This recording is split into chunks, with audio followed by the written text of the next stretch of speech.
Hi,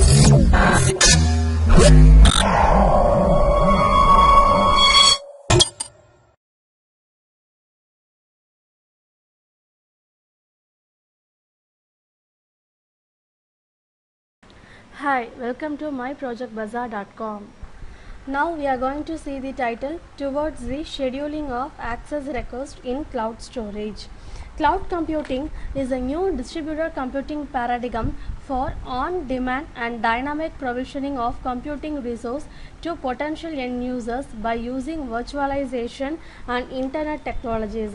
For most end users, they do not want to stream media files such as pictures, music and movies in their local storage, but they are the most interested in those files. So cloud storage becomes the most optimal selection for those huge files.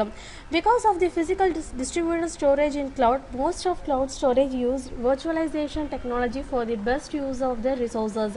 Virtual machine may be migrated to another resource set transparently.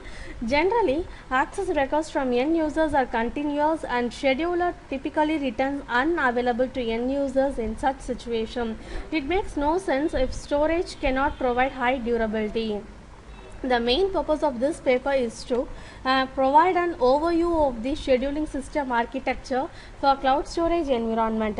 In this, it will reflect the multi-factor nature of a scheduler in cloud computing by considering multiple criteria, and also we discuss the kernel scheduling algorithm of the scheduler. It aims at supporting the mass storage of stream media in cloud storage and providing end users to continuously access the desirable data when virtual machines are migrating. Now we are going to see the DFD diagram. First, create the data center, host and cloudlets and virtual machines. Then allocate the virtual machines to different hosts. Then allocate different cloudlets to VMs. If the VM is not able to process the cloudlets, then that VM is migrated to another host in order to processing the cloudlets. Now we are going to see the project. The front end is NetBeans and the back end is MySQL. In the front end, choose inside the cloud towards, choose home.java and run file.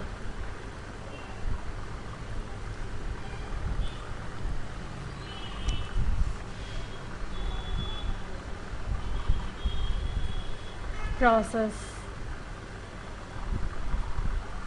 Click input and give VM number as 20 and the cloudlet number as the 20. Then value submitted. After that, our cloudlets are executed and the VMs are migrated. Here from the output we can see that. So first of all, the VMs are created in the data center and each VM is allocated to the different host. Then cloudlet is passed to VM for processing. After that, for each host the utilization is calculated, and if it is not processed means that VM is under migration and it should be migrated to another host, like here it's shown here.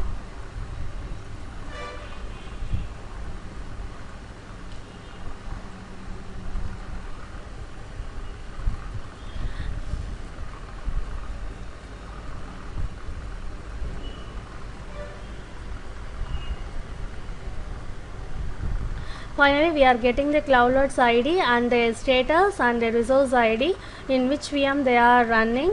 That VM ID, it takes how much time to complete, that time, starting time as well as the finishing time.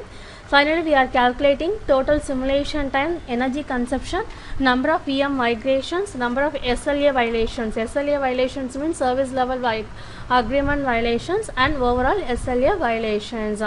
And then click output. So it will show only when the VM is migrating, means that VM is migrated to which host. It shows like that. And then click performance. In that performance, we are comparing the host and VM utilization with utilization. In graph 2, we are comparing the existing system and the proposed system. In the existing system, the SLA violations and energy consumption and time are high, but in the proposed system it should be reduced. In graph 3 we are counting, that is how many VMs allocated for each host. Thank you.